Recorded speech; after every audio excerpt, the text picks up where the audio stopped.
ahead and call the meeting to order. Do you want to take the roll? Absolutely. Alderman Hofer? Here. Alderwoman Eichmann? Here. Alderwoman Hanneman? Here. President Chee? Here. Mercado? Present. I'm here. Please join me in pledging allegiance, please. I pledge Allegiance to the flag of the United States of America and to the republic for which it stands, one nation, under God, indivisible. Well, the first order of business is I'd like to welcome Joe to our confines here. Thank you. And I'd invite you, if you want, to share a few words with the committee. Again, welcome. I know we've been searching for some new attendees, if you will. So thank you for accepting the opportunity, and I'll turn it over to you. No, I'm excited about it. I'm Joe Mercado. I live in Sherry's district on South 34th Street by Ascension Hospital. I've been looking for volunteer opportunities, so kind of searching them out. And with my background, I'm an executive with Novartis and Big Pharma, which we'll talk about another day. But with my background, I'm an executive with Novartis and Big Pharma, which we'll talk about another day. But I'm just happy to be on the finance committee. So it's pretty excited about this, actually. Very good.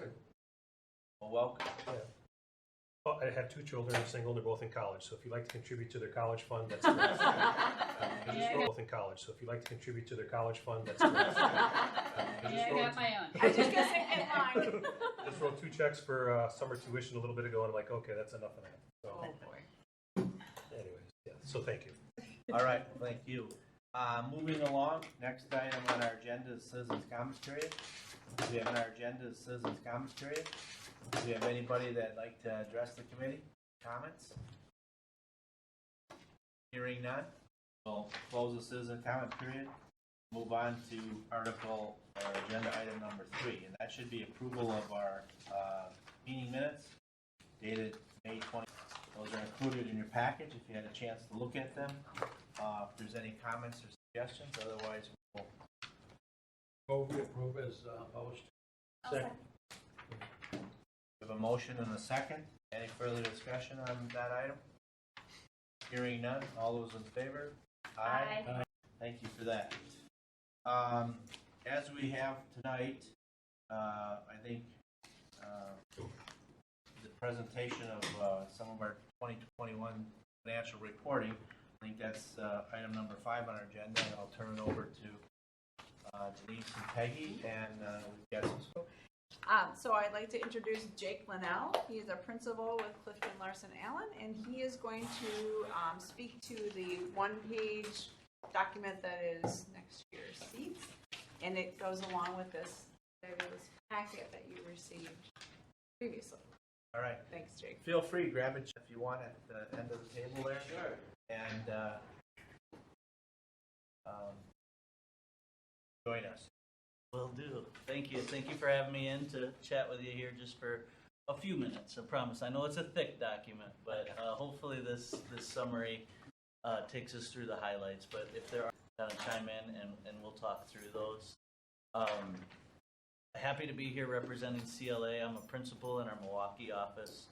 I've got 20 years experience exclusively in local government, working with municipalities much like yourselves.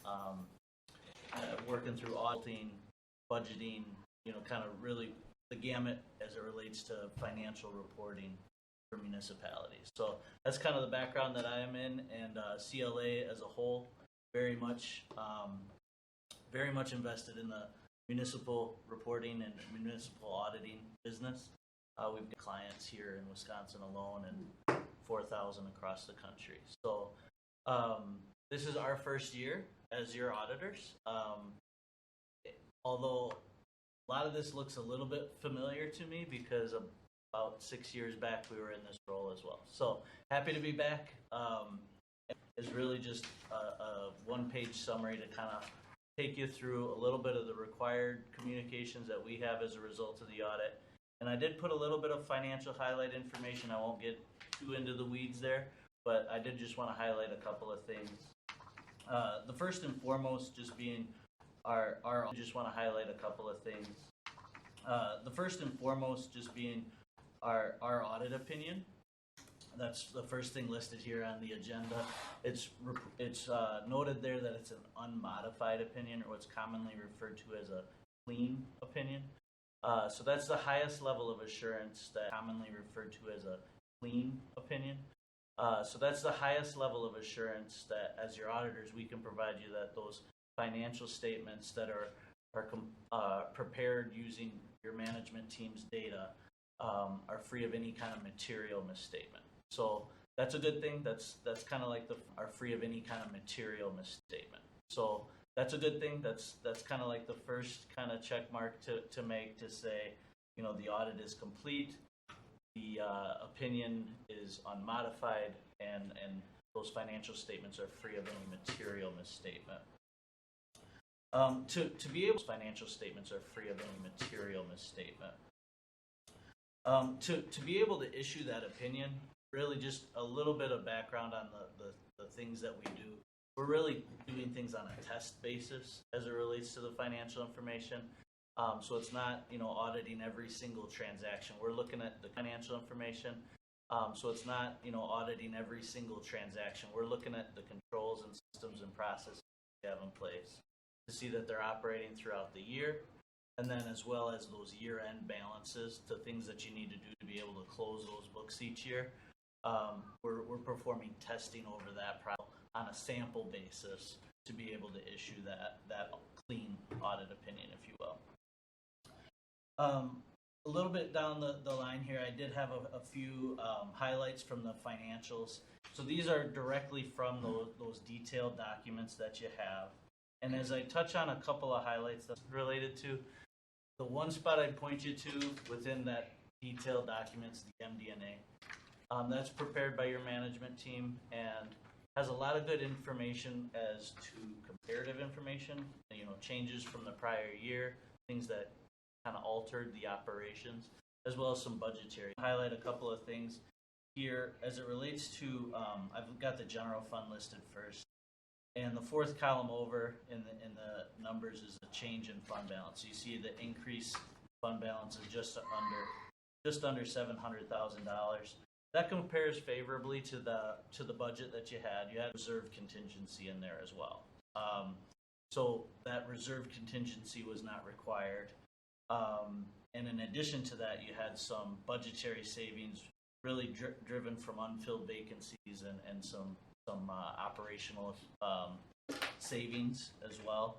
But overall, by nearly $700,000, the total fund balance is what's listed there at just under $9.9 million, of which most $9.5 million is considered unrestricted, unassigned. So what that really means is those are funds that are available to help you with working capital needs throughout, you know, fluctuations in cash flows as you have, you know, timing differences between collecting revenues and incurring expenses, those kinds of things. So that is a very healthy fund balance position in relation to your overall general fund operating budget. It's a strong position that sets you into to have general fund operating budget. It's a strong position that sets you into to have that available as working capital. The couple other funds listed here, debt service fund is annually generally a break-even fund. You're essentially levying and incurring a break-even fund. You're essentially levying and incurring revenues for the principal and interest costs that you know are coming due within the next fiscal year. So you'd expect that to kind of maintain a pretty small balance and be close to break even year over year. That to kind of maintain a pretty small balance and be close to break even year over year. With the TIF districts, this is all of the TIF districts combined here reported. So just a couple things to note here with TIF 3 closing in 2022. That'll be closing in 2022. That'll be the final year that's included in reporting in the TIF districts, and then TIF 4 is not far out. Looks like maybe 2023. is when that's expected to close. So that activity 23 is when that's expected to close. So that activity right now is being included in the TIF districts when those close. As you know, that impacts how that equalized value then moves over to the general city operations. And then the reason we have such a large increase in fund balance, you see 6.6 million in an increase in fund balance there. A large portion of that, about $3.5 million worth of bond proceeds, were issued towards the end of the year, and a lot of that is unspent as of the end of the year. So that's very typical in terms of spend down those bond proceeds. So while you see a large increase in the fund balance this year, you're probably expecting to see more of decreases as those bond proceeds are being spent down in the future. And then the non-major governmental funds, this is really all your other kind of activities combined. The big thing, well as you have a number of different capital project funds set aside for specific purposes. So again, with the increase there of 1.6 million, that's driven mainly by bond proceeds again. Again, issued towards the end of the year, so not yet spent as of the 12th. And then within water and sewer, you do see a positive increase in water, somewhat offset by the decrease in the sewer. The one thing I did want to point out when we show those net income numbers for water and sewer, anytime we show those net income numbers for water and sewer, anytime you have infrastructure that's contributed to you by either developers that are putting in new infrastructure or by the city through any kind of TIF activities, that shows up as a revenue because you're receiving that in the water or the sewer. That shows up as a revenue because you're receiving that in the water or the sewer, but it's really not any kind of positive cash flow type thing. In fact, it's future cost for you. You're maintaining those systems then, and any kind of repairs and maintenance, that kind of thing. So just be aware, water and sewer each had about 1.1 million worth of either developer or municipal finance contributions that impact those numbers that year. And that, so again, when you look at the unrestricted, unassigned fund balance, that's getting closer to, again, what's really truly available within the capital and timing and cash flow needs. So those were kind of the highlights I wanted to point out, just as as we perform our review, we're really looking at it more from the standpoint of, are these balances appropriately reported, which we're also looking at it from the context of the activities that you incurred throughout the year and are they. In addition to the review of the financials, we also issue a letter that you have in your packets that just kind of highlights some of the required communications that we have as a result of our audit. And I did highlight the key pieces there as well. As it really, no big changes in terms of how this financial statement looks compared to what you've done in the past. No big required policy updates or things where there isn't guidance out there yet for how to report something. So pretty standard that way. Some effort around leases. Leases are going to have a new reporting standard.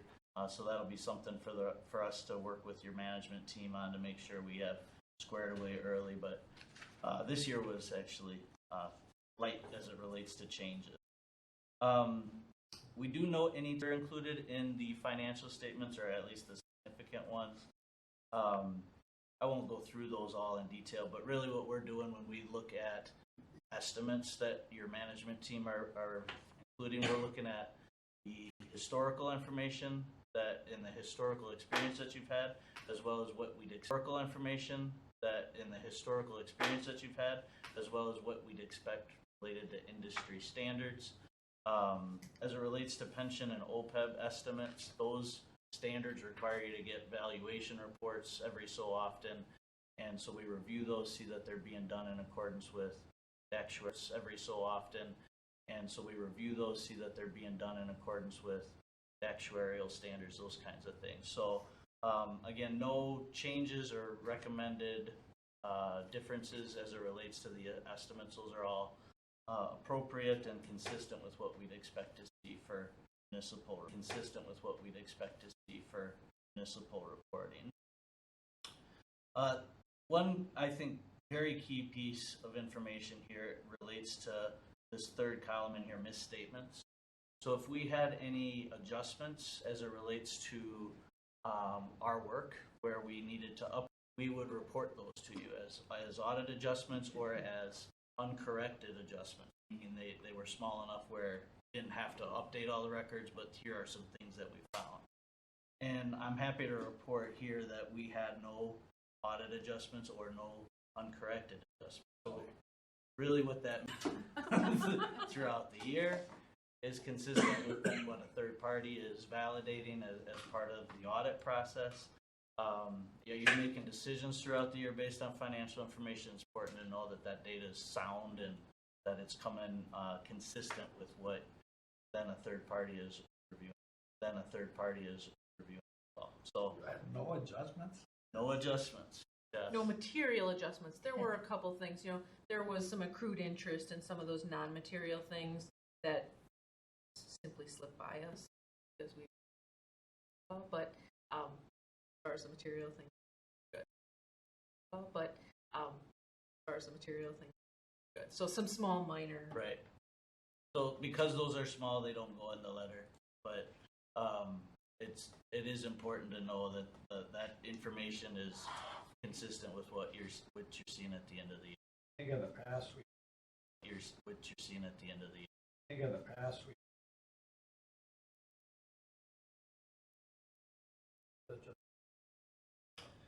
I'm trying to recall. okay. I'm happy to share. We would report that. We'd be required to report that here, but honestly, not to be running it sooner. Talk through it before you saw it in writing. So, no items to report there.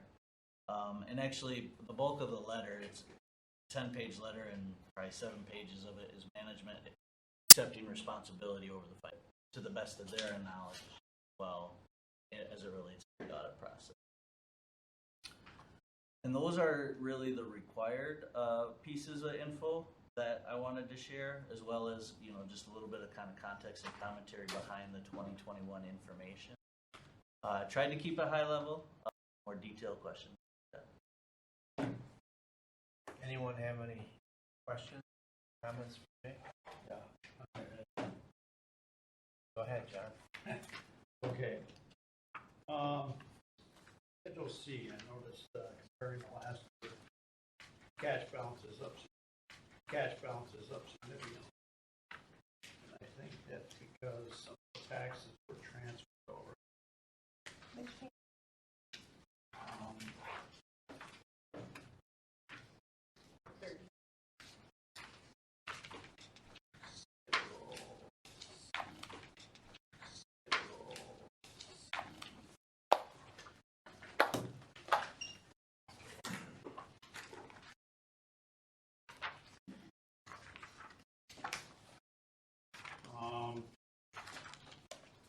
Page 35.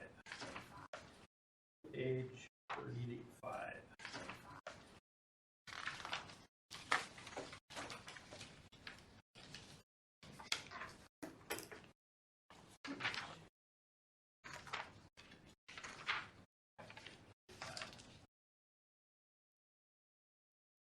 We had $9 million in cash. We had $16 million, and I think the difference is the taxes receivable transferred cash already. Yep, so there's a new accounting standard. Because we're the taxing entity for tax billing, usually we do that as a deferred revenue, Right. but because we're now putting that in our current bucket. And that was done with basis CLA. Settlement date still January 15th. The first settlement date is that's the unofficial first one, but yes. But because we're the taxing entity, we collect all the taxes. We actually had them. We technically could have used them. The other taxing entities cannot do that because they don't have access to them. Settlement happened. All right.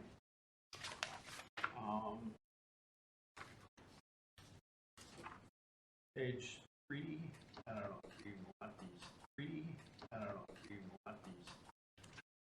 Looks like a typo there in the last paragraph, third line. That says, but have not picked up over that last several years, last several years. Last several years, last several years. Denise, would you be able to keep notes? I didn't bring I'm the trying. because I know we have a couple edits to that as well. So John, could you just repeat that one? Okay, the third sentence in the last paragraph, under residential growth there. It says picked up over that last several years, shouldn't that be last several years? Thank you. All right, and then on page 4, you have a discussion of the TIF districts, and basically the history there is good, but there's nothing as to future risks or anything like that.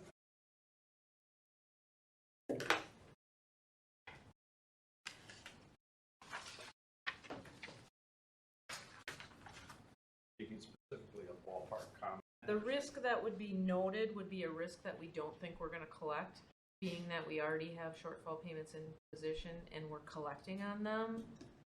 There's really, I mean, I'm happy to add it if the committee wants me to, but it's just, I didn't think it would be required from a perspective of we're getting them.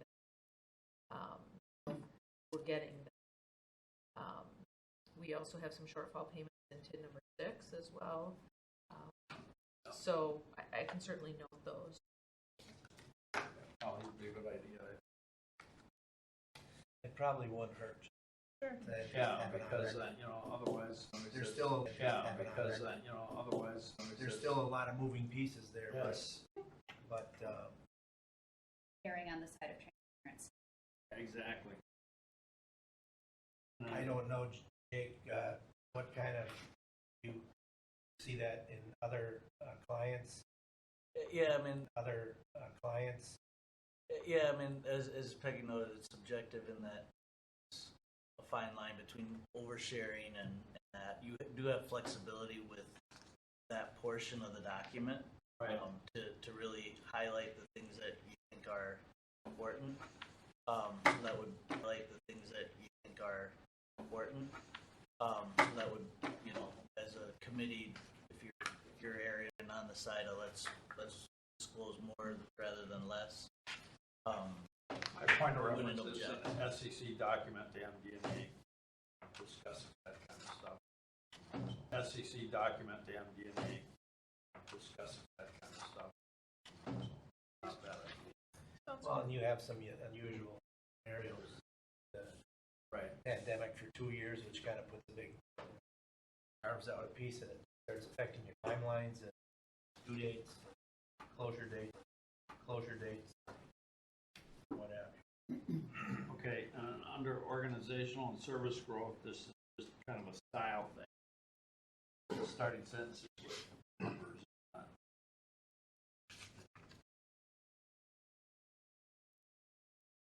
First 3 paragraphs say the last 3 years, first full reevaluation years. And the third one, you just say this year's operating.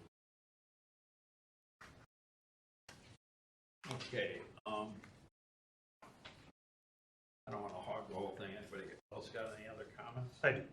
Just some semantical, and that is lumped into that as part. Okay. The second question I had is, it seems like some of these businesses appealed their assessments. That's a pretty tough thing to do, to go through an appeals process and get that reduced and waived.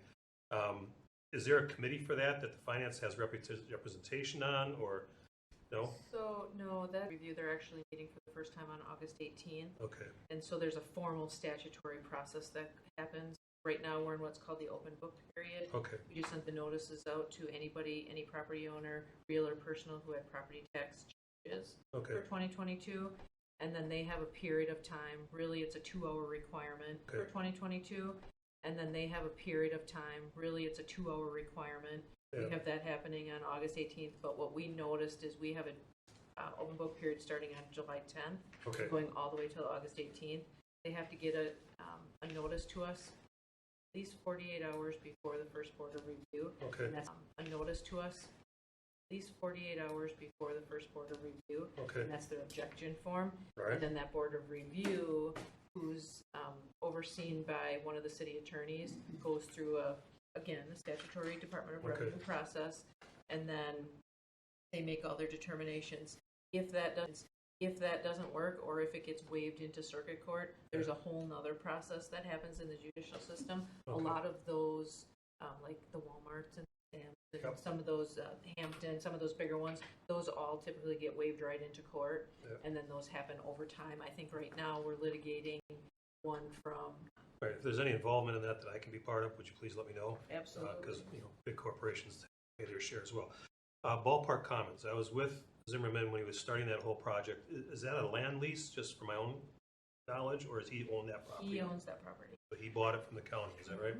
He's on a TIF, and, okay, all right. It was development cost, infrastructure, Yeah. those kind of things.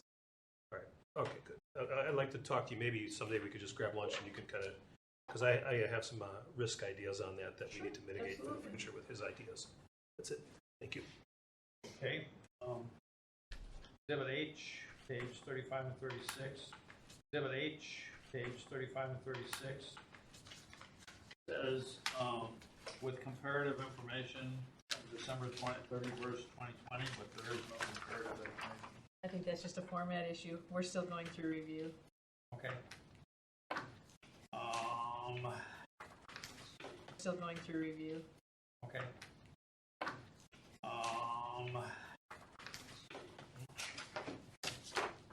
59 and 60. I know in the past we've had numerous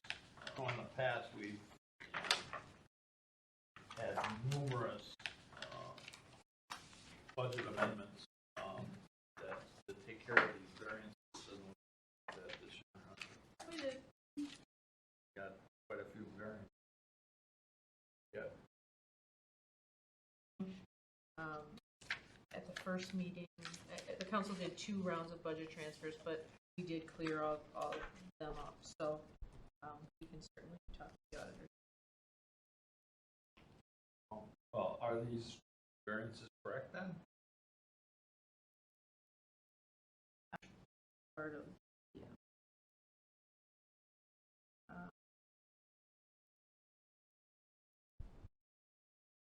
I do not see anything that was not included in this, but we will certainly circle back with.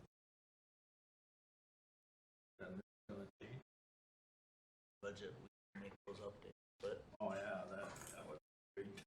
Right, right. That would be a huge. Thought we were using amended, but if there was maybe a second one that wasn't in there, Okay. Okay.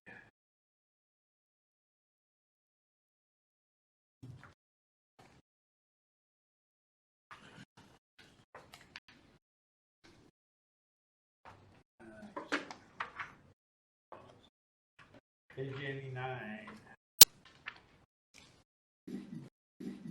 Kind of a semantic thing too. It says the city does not report a payable.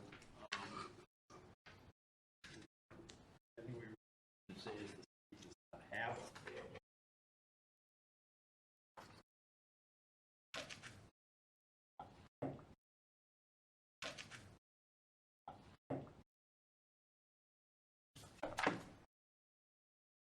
Okay.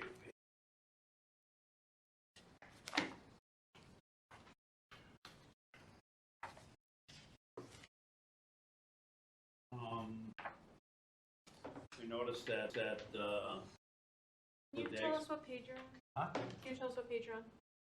70. 70. You notice that you put the explanations for what the debt borrowed for, and that nice closure improvement. For and that nice closure improvement. Just thought I'd mention that.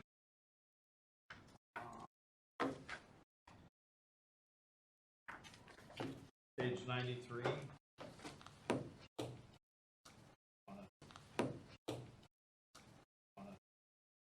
usually likes to say this, but I'll steal his thunder a little bit. That our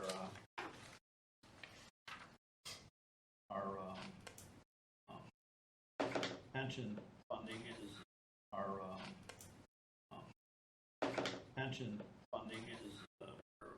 overfunded now, right? Well, at 12/31 we were, but because the markets have changed, we're not going to commit to that right now. Not so fast. We are in a very good position. Yeah. As far as pension liability, absolutely. Yeah. We are in a very good position. Yeah. As far as pension liability, absolutely. How many government agencies in the world are overfunded? Bigger than, Now, you project retirement then as well? I mean, you have a separate document projecting how many So retirements we you're have gonna have? 2 retirement plans prior to, Good. yep. Just like the big guys. Yep, we're in good shape there. Same thing for the OPEB trust for the benefits. Those are fully funded as well. 5 in 2021, June. Another one that we just got this year. We didn't do any of the spending of that, and we talked with CLA about that in advance. So had we went ahead and executed projects and did spending with it, we would have triggered, of course, a single audit again this year. We did not, so those are just info in the grant fund in the back schedules, so it shows up as a liability showing that it's not yet. Yeah, the narrative. Just in total, it's reported as cash and unearned revenue. That's a pretty significant. added to the Unearned revenue. That's a pretty significant. added to the MD. Okay. Schedule 7. Pages 112, 113, 114.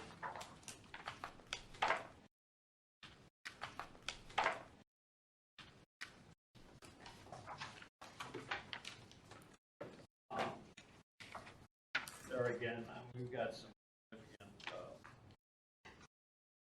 variances on the budget. Why would we have such significant variance?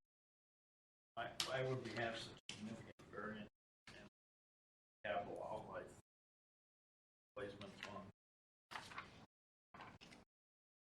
Capital improvement. All reported to council. Huh? Those were all reported to council. So all those transfers were all done.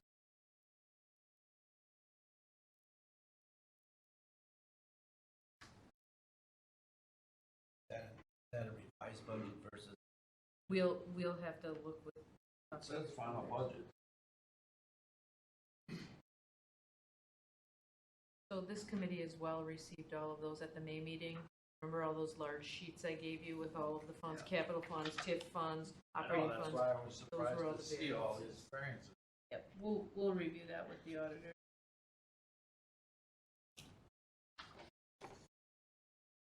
Okay.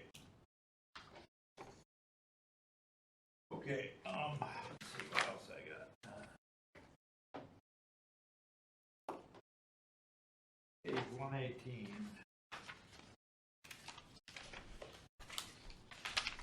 We got a category called miscellaneous and ballpark comments, 220,000. What is that?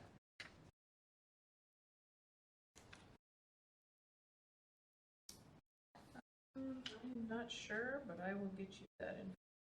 We were under budgeted by 140,000. By 140,000. Oh, you know what? I think that was an expected shortfall payment, Oh. and the actual only came in at 79. Oh. I'm almost certain. But I will verify that with you. That's an awful big number to be labeling. What it is.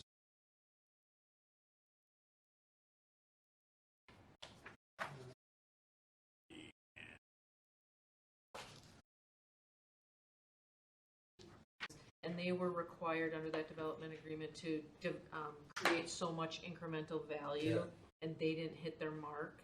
So when they don't hit their mark, there's Then the TIF loses as well. right. So, all right, yeah, okay. Yeah.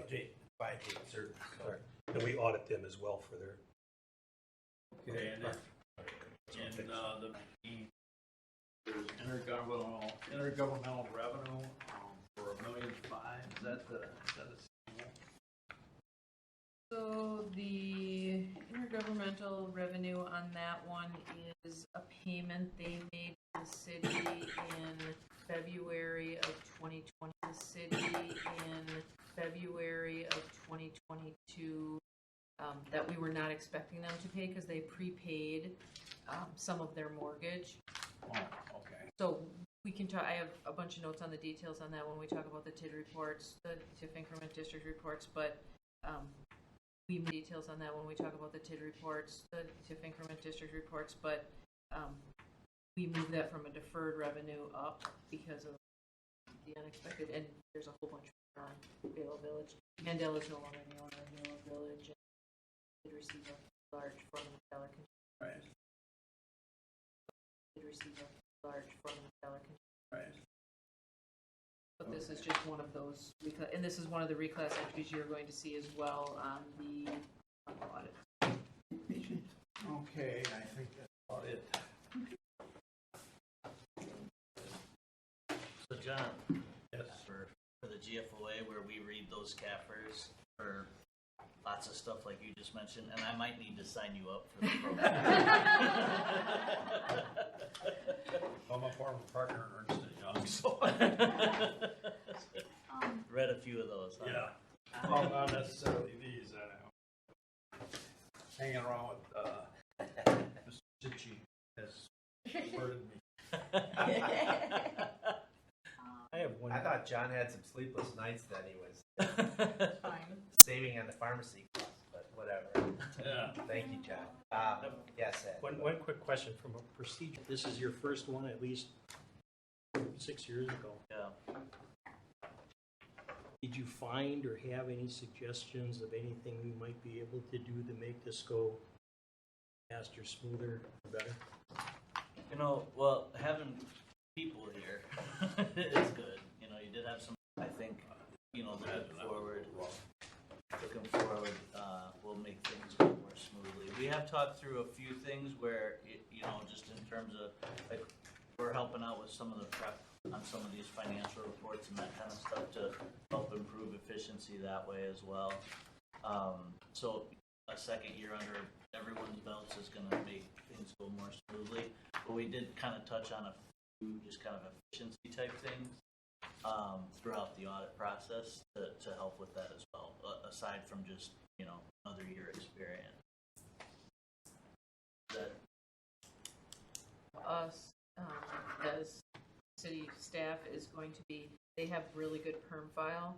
So I hate to say this, but we're going to use them. We're going to use them a little bit more because that perm file that they use can handle some things that we're really not required to keep in our financial statements. So maybe amortization of debt, of general debt, different things like that. Back to the manager in charge of the audit.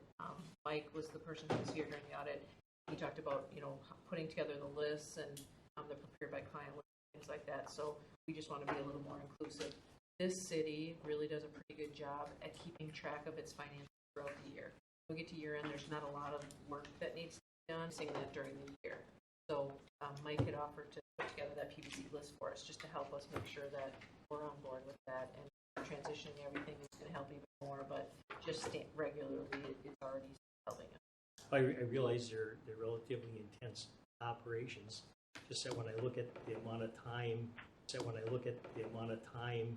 and effort that staff has worked on this at the expense sometimes of other things, I'm always looking for ways that.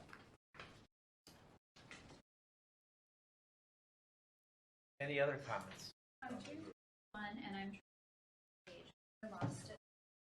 One and I'm trying to page. I lost it.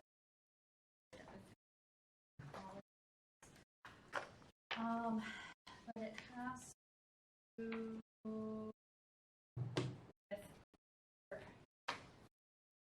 sewer fund and talking about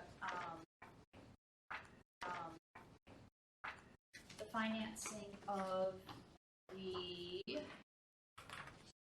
interceptor, Bryan Creek Interceptor. And we said we made an agreement with another governmental entity. And I'm wondering, should we not name that? That's a good idea. Entity. I saw that same thing. And you're just, again, erring on the side of transparency. And That gosh, is now I'm gonna have to sewage go back and district, right? find through. It's okay, you don't have to look for it, we can Okay, search it. because I also thought, in It's okay, you don't have to look for it, we can okay, search it. because I also thought, in the beginning, we talk about under economic outlook and economic condition and outlook on page 3, we talk about it's the Bear Development Project. So I think it's good to know who we are working with on some large projects that we have. I definitely. So that was my question too. Who are we working with on that? So, yeah, so I was gonna say, I can tell you a little bit of the story in case you want to hear the backstory. So Rank MSD is going to own it as soon as it gets paid off. Okay. But right now, while it's being paid off, we get a debt payment comes due. Okay. We send them a bill, they pay us, we pay the debt holders, and then we go about it that way. So MMS. That's because we got the water line, right? Correct. So the sewer district would not have been out. We had to bring that on the financials. Well, right. Originally, we were trying to had it off to the side as, it was just an in and an out now. It's a cost neutral. Right. You're completely reimbursed by the sewer. It's really just a conduit. Yeah. So the schedule is, this is going in front of the council soon? That's the plan. Well, we have to get through all the items we talked about tonight. We had a few other issues to clear up. We had some formatting that was happening through second review. So our plan would be to, and we have it pretty well all in one doc here, so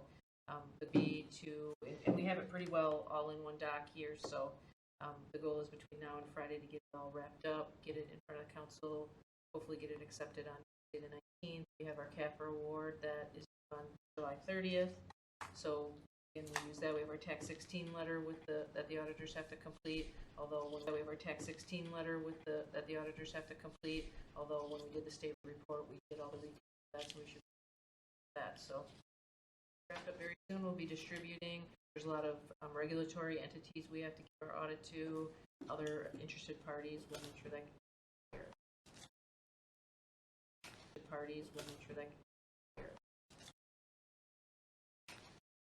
So I had written down, are we asking the committee to accept the financial report with the minor changes that we talked about and forward to the council on July 19th?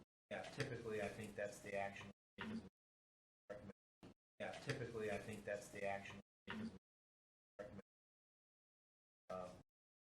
Accept the recommendations reporting that Jake and his firm are have suggested or recommended.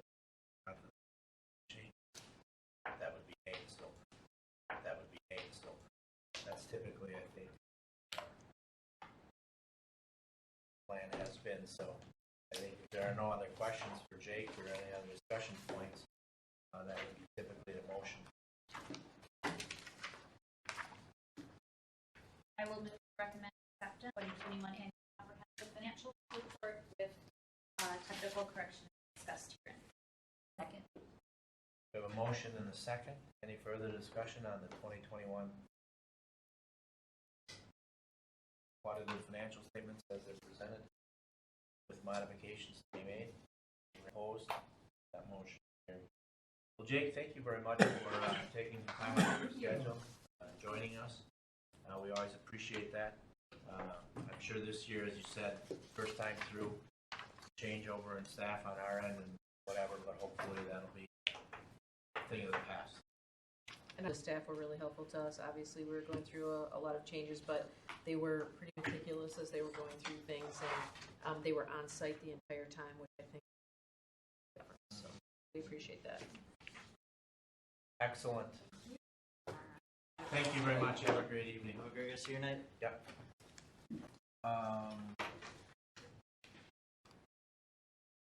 that takes care of item number 4. We're going to talk about the TID districts later, and I do have a few comments. I specifically left them off this item, but item 5 first is we've got some So it's really up to you, Chair. This is a closed session item, so it's really up to you on whether you want to handle this now or at a later point.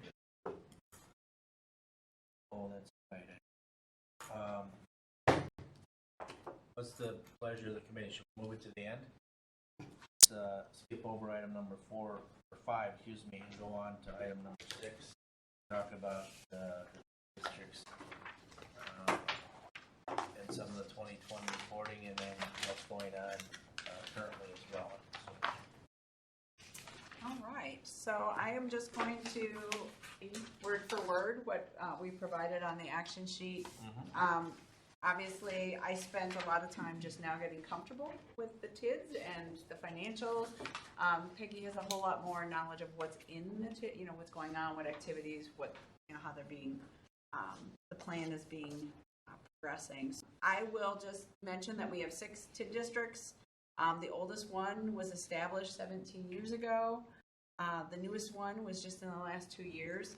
I was also going to mention, I get confused, so I appreciate that Peggy clarified it for me. It's a tax increment financing district, but it gets called TIF, TID. We share that terminology pretty frequently and loosely, but it is a financing method, and then it is a district where those activities are taking place. So, regarding TID number 3, I'm going to let Peggy give you a little bit more information about it, but in TID number 3, I'm going to let Peggy give you a little bit more information about it, but that TID currently has $85.7 million of TIF increment value in it.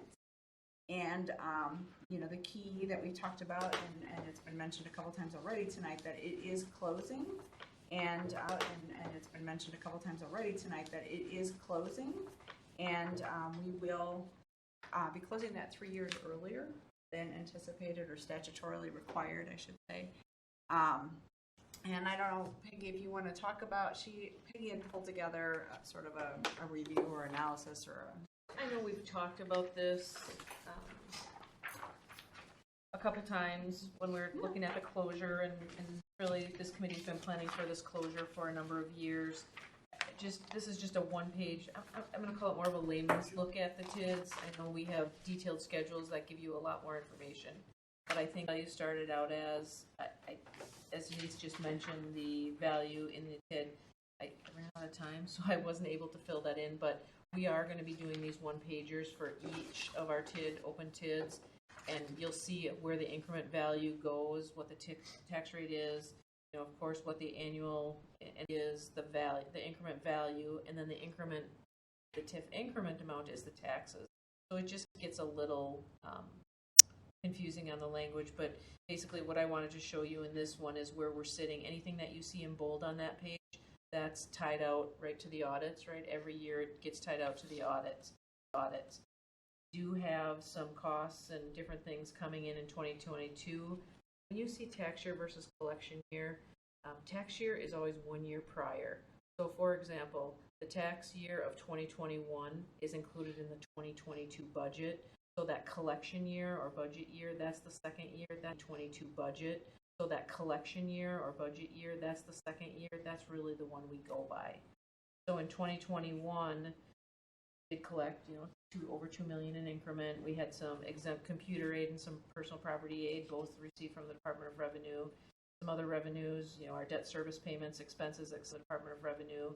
Some other revenues, our debt service payments, expenses, etc. So we just wanted to show you all that. But the bottom line is at the end of 2021,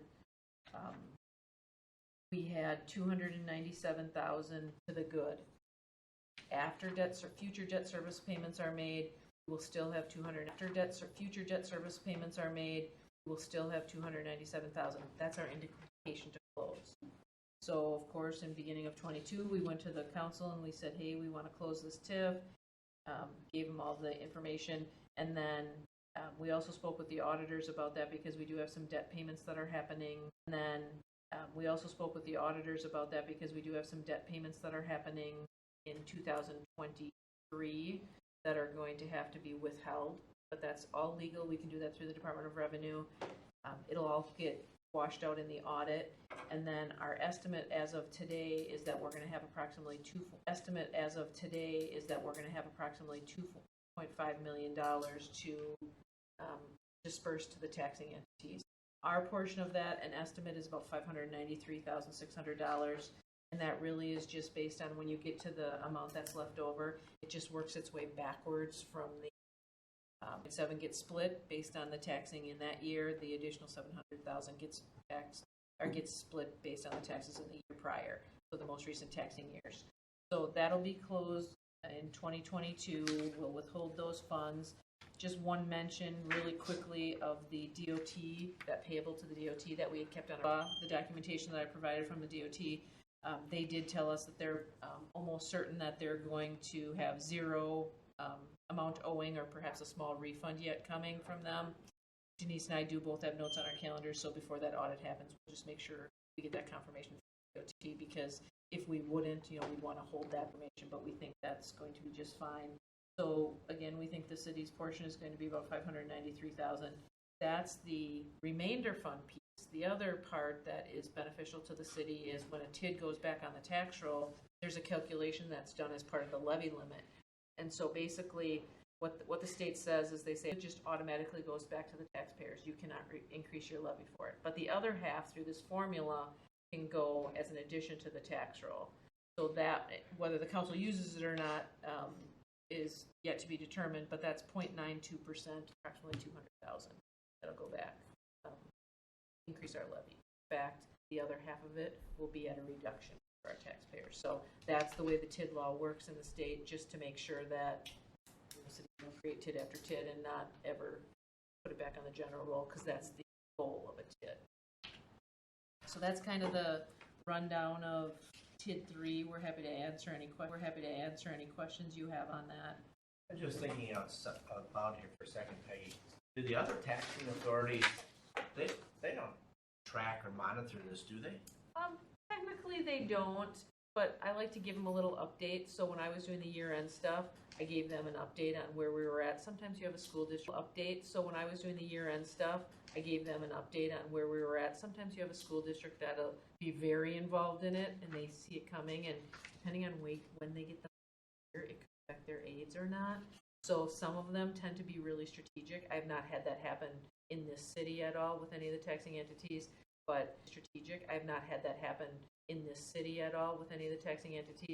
but when I told them, hey, this is what it looks like and this is where we're estimating, of course they're saying, yeah, good for us, kind of thing. Right. So I was going to say, there can be some happy faces when they get notification. Not everyone turns out. Yes. All right. So then, moving on to TID number 4, just wanted to mention that it is sitting at 6.1 or 61.3 million in increment value. It has 1.3 million in it, and that expenditure period has closed as well. They're wrapping up the final expenditures on a few remaining projects, and this district, as I believe Jake mentioned, is also expected to close in 2020. I didn't know. yeah, the only odd thing is the spending period ended in 2020. Infrastructure down in TID 4, we call it the Ascension Hospital 1, but really it's going to be the future Hickory. So the water and sewer that went in there. And so 2 years is kind of a long time to have expenditures open. But we're going to make sure they get wrapped up this year so that there's no problems to close the TID. But no new spending. There's no problems to close the TID. But no new spending and no change orders or any of those kind of things after June 20. But the fund balance. Not too early to tell. As soon as I get to the report, I'd be tell you. We're on a kind of a necessity basis right now, yeah. No worries. But we're getting close. Oh, We're getting close to being back up to standard. No worries. All right. So now we're moving on to TIF District number 5. It is sitting with 53.3 million. It is sitting with 53.3 million of increment value, and this district has 27.5 million of outstanding general obligation debt. And at this point, that project plan is in process. So yeah, we've talked about it a little bit so far. Valuations are going to be, ironically, they're also challenging their assessment. So if they win, they can just simply give it back to us in a shortfall payment. We're okay with that. So we're monitoring that. We are going to have our preliminary 2022 values. The assessors just closed up their initial roll yesterday, so they're going to give me all the TID days. They do have an MRO outstanding. However, we do not expect that to be paid for time because they catch up. Unfortunate part of that is, unfortunately, the interest accrues before we have to. So live and learn. We won't do that anymore in a district, but they. Peggy, I was looking at that. Is it not listed on, if I look on page 115, I think it's schedule 8 in the attachment. Right. I'm looking at the balance sheet, correct? That's attached behind this. Yeah. I'm looking at the balance sheet, correct? That's attached behind this. Yeah. So what gets included in there is that 1 year's worth of payment. So we can sure show you. We're going to be doing a little debt analysis during budget time, so we'll make sure to show you all of the debt out. We're going to be doing a little debt analysis during budget time, so we'll make sure to show you all of the debt outstanding for each of the TIDs. That's why Denise was marking it on that action. Okay. Long-term debt does not show up. Only the current portion thereof. District number 6. This is the first year that there has been value created in that district. So it started in October of 2018. 2021, have our first increment value of 1.7 million, and the city has issued 9.4. Project plan is in process there as well. So we have fair development, pretty new TID, lots going on out there. Of course, the Strauss project is not going forward as of right now. Copart is. We do expect some new values on that. Just a few days here. Development is really progressing in Rhine Meadows. Last time we checked, which was about out of the 79, have permits taken out on them, so that's good. We do have a condo project in progress.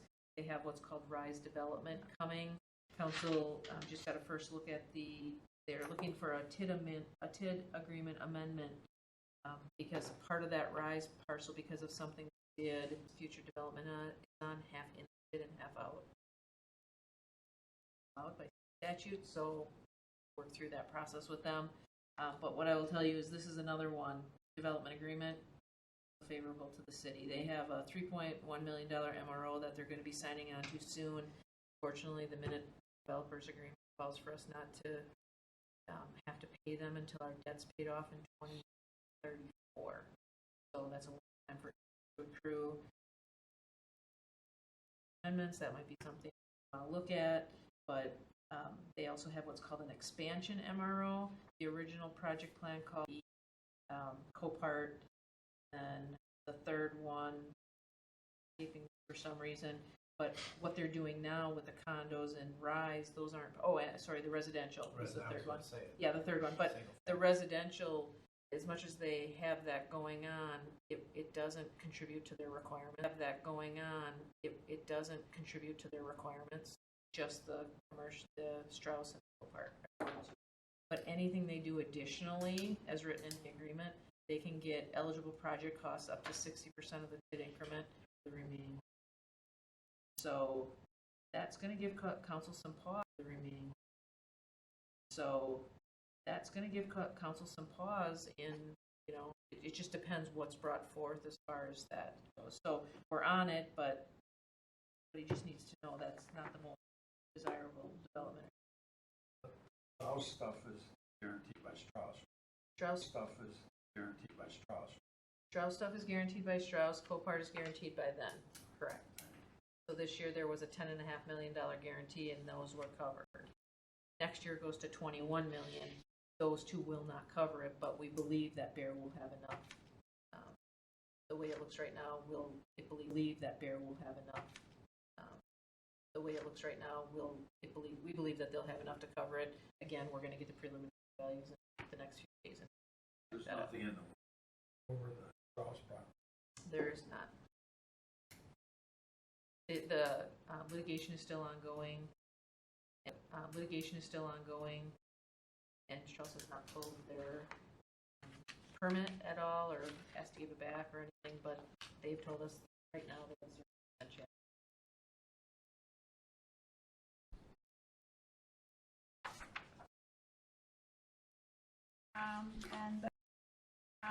And then District number 7, it's just noted that this is the city's only blighted district or designation as such. It has 20.8 million of TIF increment value.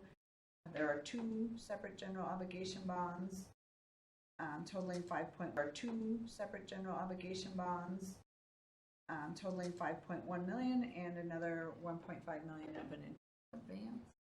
And we have agreed to provide a $14.9 million MRO to the developer. Those payments begin this year. 2022. I think we talked about this. Mandel did sell Velo Village. It closed at the end of May. So as part of that, the $4.5 million that they owe the city is being paid. It was paid back. Their very first time, their development agreements, so they did get their first MRO again for $409,000. But then they also were required, because of the development agreement, to pay the city what's called a contingent increment. That just means if the more of a success fee, because the city was a sponsor to some of the debt, there was a $1 million loan. They paid their $4 million. Then in turn, we had to pay them $409,000. That all changed. So now the MRO does go with the property. So there's about 14.5 left on that MRO, and the new owner will get the first payment likely next year. For a different TID, we're working with bond counsel on that because we have some needs in TID number 8. So rather than just have that sit in the bank, nothing, and then have us borrow and have to pay those interest costs, we're trying to use that for TID 8, some of the costs of the paid.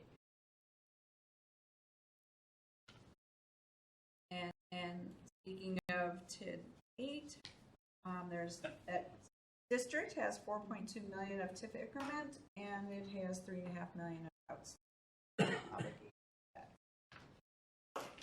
So we do have one agreement in place on that one, driven by that area at all on Oakwood.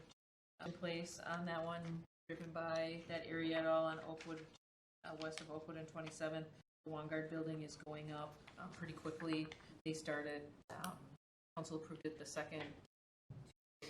third Tuesday in November. I think by December they will turn around out there.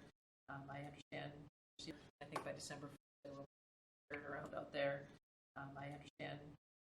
their steel was ordered in advance.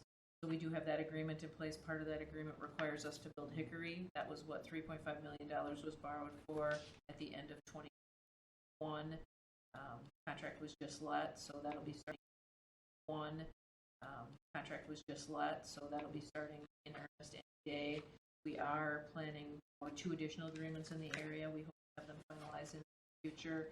We're also planning for because that's a really key piece of that development, having that access to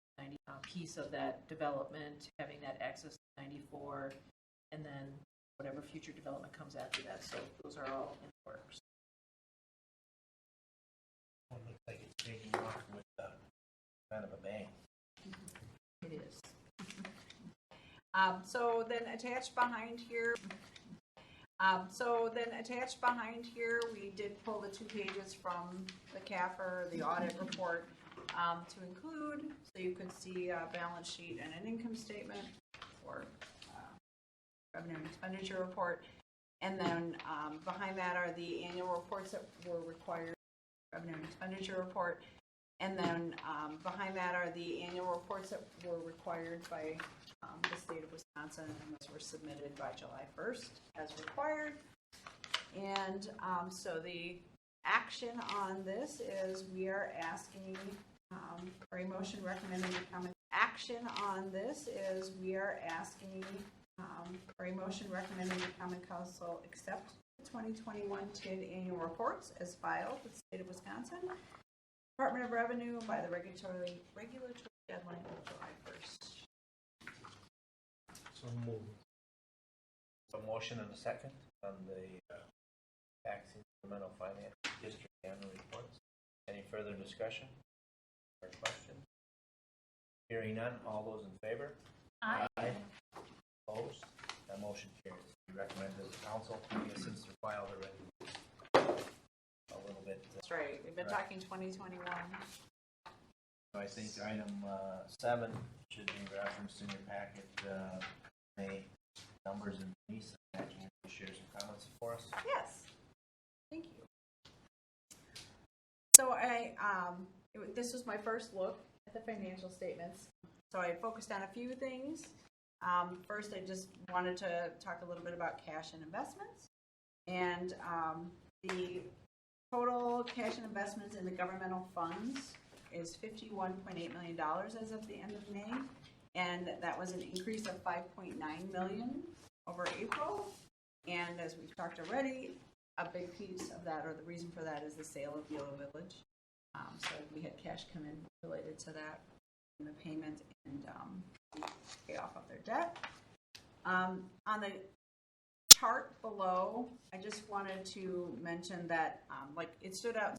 Chart below, I just wanted to mention that, it stood out to me what falls under non-major. I don't know if the ARPA fund is in there, the impact fees, utility improvements, and a lot, and Jake did mention this too, but like library, a lot of the capital and equipment replacement, that all falls under that. I mentioned this too, but like library, a lot of the capital and equipment replacement, that all falls under that non-major bucket, the $23.5 million represented there.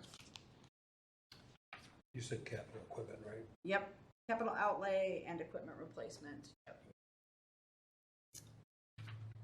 Balances have been increasing at American Deposit Management.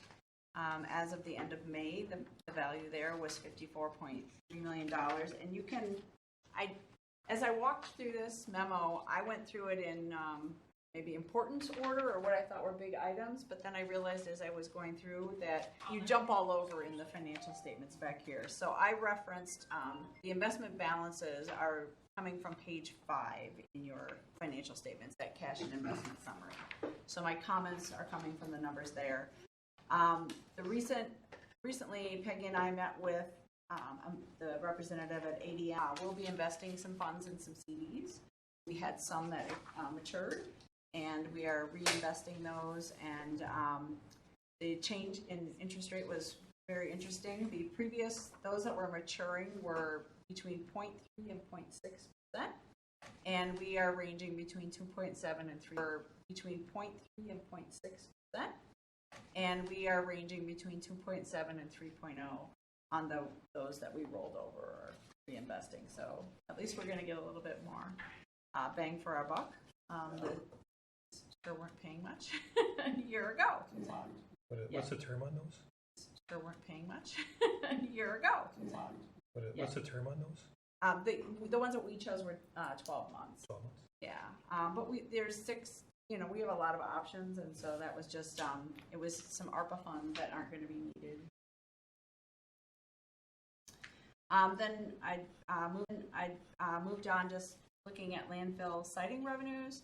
The chart represented here is it's just showing you sort of how the what I want to say, the cyclical nature of these, that they sort of ebb and flow throughout the year. We are definitely in the chart, but they were not in our financials because we received them in June. This revenue stream is currently performing approximately 4% ahead of the $2.3 million budget. And that budget was an increase from 2021. We had $2.1 million, and this year we budgeted $2.3 million. So there are, projecting. Moving on to the general fund, the revenues, and again, I just thought I'd let you know this. I'm using page 6 of your financial statements, which is the 2021 financial report general fund summary. And we had revenues of $18.9 million. They are approximately $41,000. It is mentioned at the beginning of the memo. The budget is done annually, and then we look at 5 years worth of history to determine sort of the timing of that. So, you know, you're comparing to a budget, but that budget isn't necessarily by month. Tax collections were a little bit faster this year compared to last year. Tax collections were a little bit faster this year compared to last year, but that favorable variance ultimately will go away. You know, it's a timing thing. And then also on page 6, the year-to-date expenditures were $10.6 million, and they are running behind budget. $1 million, and they are running behind budget, and that is typical. There's an AP lag or an accounts payable lag that occurs, and as well, public safety is running approximately $725,000 under budget with timing of expenditures, and $725,000 under budget with timing of expenditures and open positions. And while the revenues versus expenditures, it shows a $8.3 million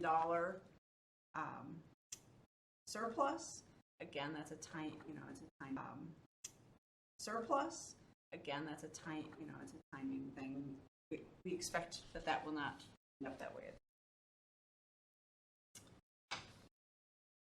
The debt service payments, they're the $1.2 million that were expected as of March 1st have been $2 million that were expected as of March 1st have been paid.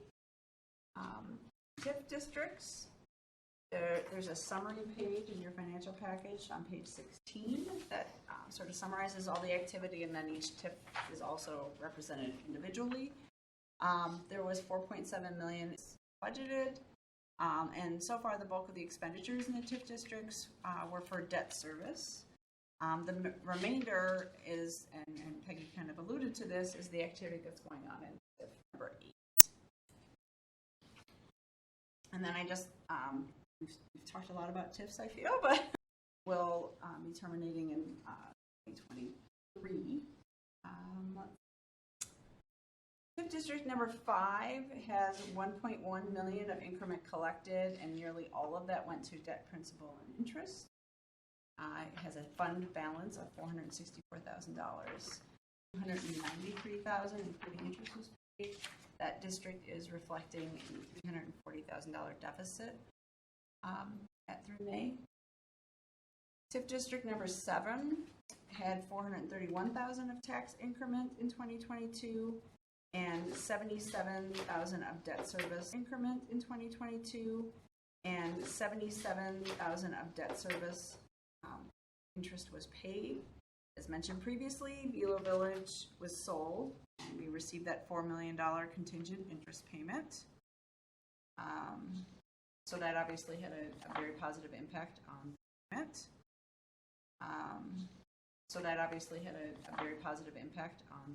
Fund balance. And TIF district number 8 is where I said the activity has begun. There's $1.7 million that has been recorded in capital outlay. 1.1 of that approximately is encumbrances, and I'm not sure who all remembers or is aware, but we have American Transmission, or ATC, where we are relocating that transmission station. And so that is the bulk of those expenditures that are recorded so far. That was on page 8 of your package. And I just mentioned that tippage revenues are currently running slightly stronger than budget. However, I did want to mention that April and May refuse and recycling collection expenditures are showing significantly under, and that is because we are on a rate correction. And so the April and May invoices will be processed. I know Peggy had gotten some information from them, so they might already be in the system too. But we were working through pricing issues with that. They underbilled us? No, we give them a rate, a CPI rate, and the wrong CPI rate was a couple of years, so they actually owe us. So we went through, they were really good about it. We went back 2 years and did all the analysis. Credit. We're going to get about a $40,000 credit on the June. So So we didn't pay them.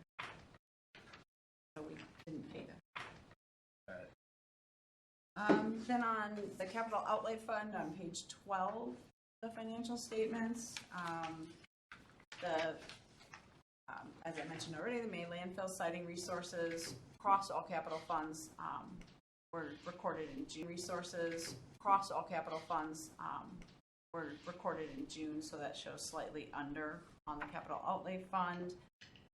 Just wanted to mention that the highway department has ordered a snowplow with attachments, which was in the 22 budget, and the police department has ordered some electronic and computer equipment. Highway has also ordered much of the equipment budgeted, so those items they're working to get them here. Let's see, the equipment replacement fund, which is on page 13. So far, revenues are one. I'm not sure who's heard this before, but the fire department has ordered and paid in full for a pumper truck. Apparently, that's practice now with Seagrave in order to get your equipment. And they are expecting the delivery of the truck in 2023. And then in addition, the highway department equipment, hydraulic excavator and an aerial bucket truck. And those are showing in the encumbrances portion, but they are on order. Just really quick on that fire truck, the reason we prepaid it is because they were having a large pricing and they gave us a discount for pre-paid. So it was high for our logistics. And Seagrave's a very reputable company. Street improvement fund on page 15 of the financials. Approximately $900,000 has been encumbered to date for various street projects. Through May, that was only about $28,000. Capital improvement fund. We go through a process of doing some transfers, so I just wanted to mention, if you look on page 14, it looks like we haven't received some money, but that is really an accounting process where we'll be transferring, and those need to be reviewed and completed. Excuse me. Yep. If I could stop you there, because that's one of the questions I have. I noticed we're planning to send $1.5 million from the American Rescue Plan over to the Capital Improvement Fund. And so I'm wondering when are we looking at that happening? Yes, Okay, please. So that's for the fiber project, the citywide fiber That's what I project. thought. Council approved it in March. Yep, Our okay. consultant began engineering. We're hoping to have that engineering done by August. Get out in August. We're hoping to have that engineering done by August. Get out in August. Begin construction. Okay. Not a minute too soon because our internet reliability has been kind of spotty lately, and we have more and more software that we're counting on cloud access to, and when we don't have access here, cloud access to, and when we don't have access here, we really have nothing. So that's a high priority project for this year. Yeah. No, I'm glad she had the answer. And then under the miscellaneous, there was $86,000 shown. That was $86,000 shown. That was cost sharing that we received from two developers when the Market Avenue construction was completed. Part of the agreement, which paid $43,000. So that's what you see there. Under development fund, you see there. Under development fund, there's $292,000 of revenue related to mostly to new housing starts in Pine Meadows. And the transfers to debt service haven't been completed, so those again will need to be reviewed and recorded. Then we do an impact fee analysis or an update, and they do it quarterly. So as of March, that's what it says, as of March, there are $5.1 million of park impact fees and $3.2 million of water impact fees. And they'll be updating that now at the end of June. Those items sit. Self-insurance fund. We're looking at claims just running slightly under budget, which is always good news. And then the fund generated a $43,000 deficit this year compared to a $200,000 deficit at this point last year. and it has a healthy, it certainly is fully funded, and things at the end of 2021 look very good. We have lost some value in that fund so far in 2020. For water tower project for the water utility is forward. Just moving forward, we got the approval from the Public Service Commission. I believe they're looking to bid sometime this fall. They're just doing the final tweaks on the design. Okay. Because one of the questions I had was page 7, the American Rescue Plan. We've got the second installment of dollars. Rescue Plan. We've got the second installment of dollars coming sooner. Maybe Yes, arrived. received in early July. Okay, just received. Yep.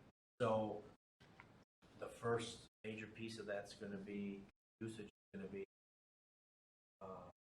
internet project. Going to be internet project. Do we have a time limit on those expenditures? It must be encumbered by 12/31. 20. And so we have 2 projects actually in the budget for 2022. One of them is that internet project at 1.3 million, and then a little over 200 at 1.3 million, and then a little over 200,000 for a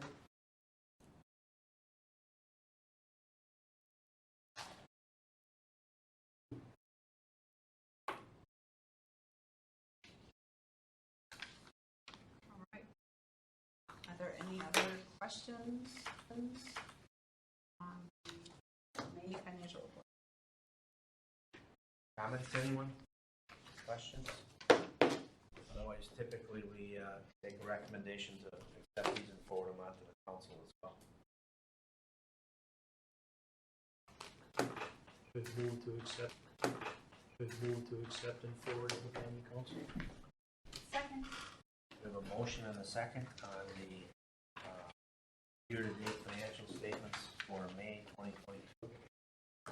Is there any other further questions or comments? If not, all those in favor of that recommendation of council, say aye. That motion carries. Moving on. So I guess the next item is the budget. 23 budget. We're covering all the years today. We start out with 21, then we do some current, and then we do the future. Is anybody over? Yes, so Peggy pulled together some information, kind of a general preparation timeline, and then basically what we want to look at is which option works better, option A or option B, down under the various finance committee reviews. Well, I'm sure Dennis doesn't.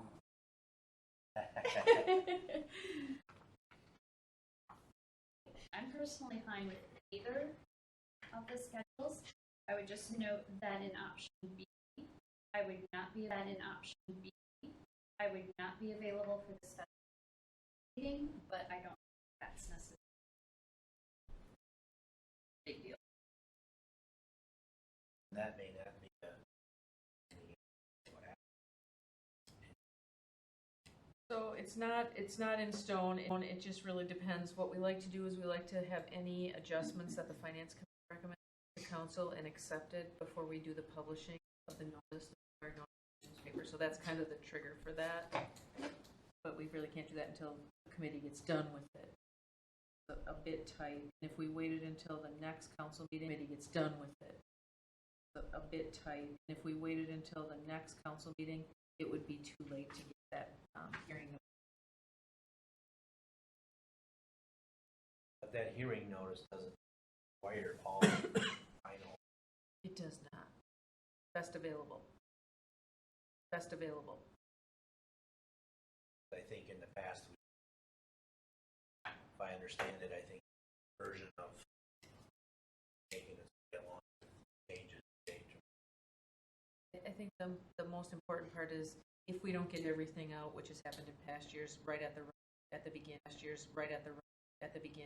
we have to add solid waste fund at the finance committee hearings. We want it to be the highest amount it could be in a lesser. I can say that, but you're right. Either up or down, it's okay. Okay.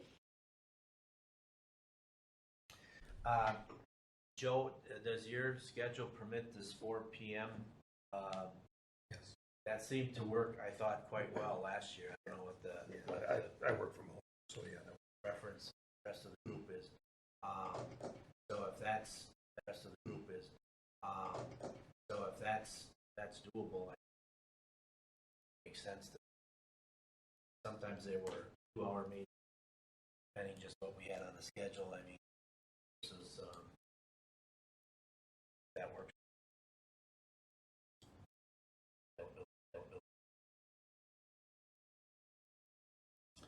So what's the pleasure of the group? Option B, you've got them lined up, one right after the other there for a bit. But Is this first meeting going to be, pretty didactic and you need to be there? Personally, that's up to you guys. I would agree. is that the consensus of the group? Yeah. Sorry. So can I ask just one follow-up? So the Monday, October 17th isn't a meeting, it's just a notice, right? Correct. Okay, so we're, It's the deadline. all right, Our recommendations go back to the council. that's easy.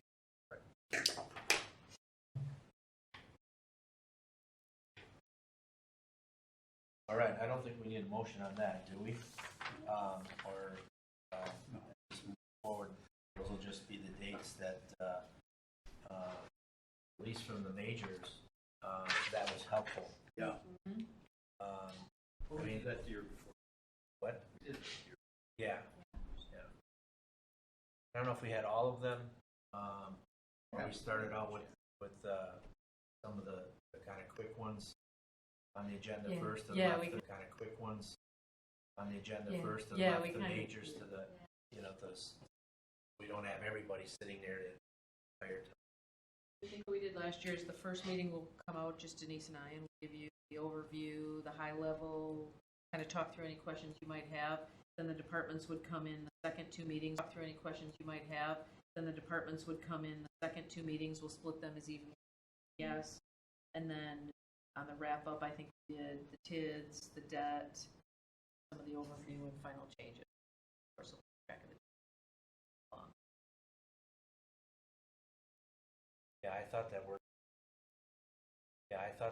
Pretty I like well the last process. year. It worked better last year. Yeah.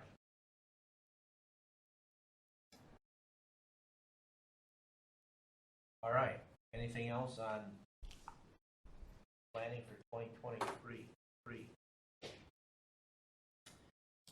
Hearing none, we might as well finish up the rest of the agenda here. Update on prior or past council actions. First quarter reports are listed there. And that was just that they had accepted those reports. All right. Just that they had accepted those reports. All right. Very good. Topics for next meeting?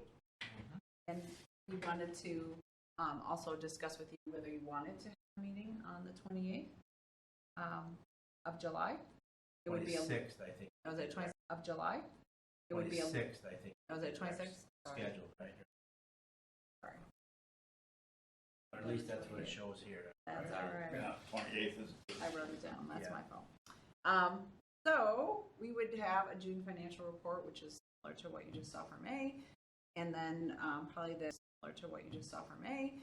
And then probably the key topic, Peggy had solicited some potential managers for the OPEB fund. And so we do need to get that moving. It doesn't have to be July. We could look at it in August, but we'd like to that. Yes, but we'd like to that. And I think be the key topic. And do you want to do that in July or do it in August?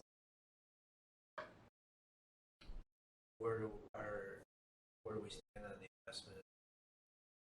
He had them. We audit stuff, so Yeah, that's what we were picking and choosing, so that's coming. But again, 30 days isn't, our policy does have the leeway either way, our numbers, so I don't think we're going to be out of range. And perspective, we're a bit indifferent on it. We can make it work with the July 26th or go August. July 26th, what's the availability of folks? I'm in town, I got some things going on. But August might be. As well. Want to do 26th?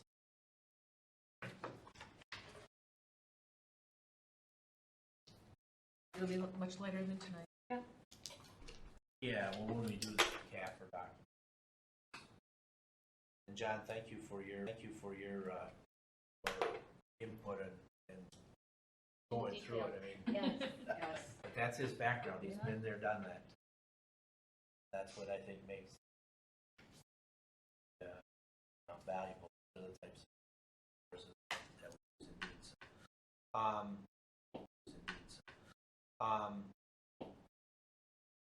So next meeting date, June 26th. So we're going to go back now to item number 5. I'll move that we go to closed session.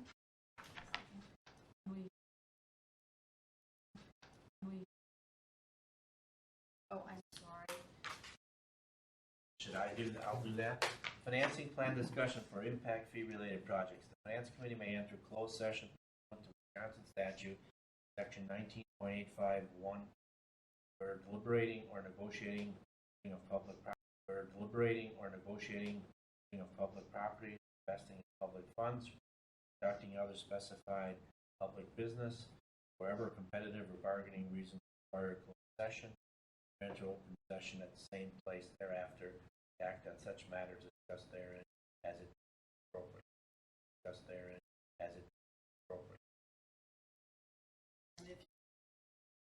Thank you. We have a motion and a second. Any further discussion? Hearing none. All those in favor say aye. Aye. Roll call. Need a roll call. Denise, take the roll call. All right, so, oops. All right, I'm like, where did my action?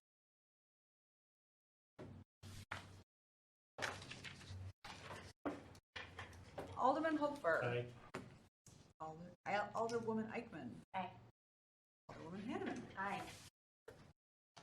Dennis Sheehy. Yes.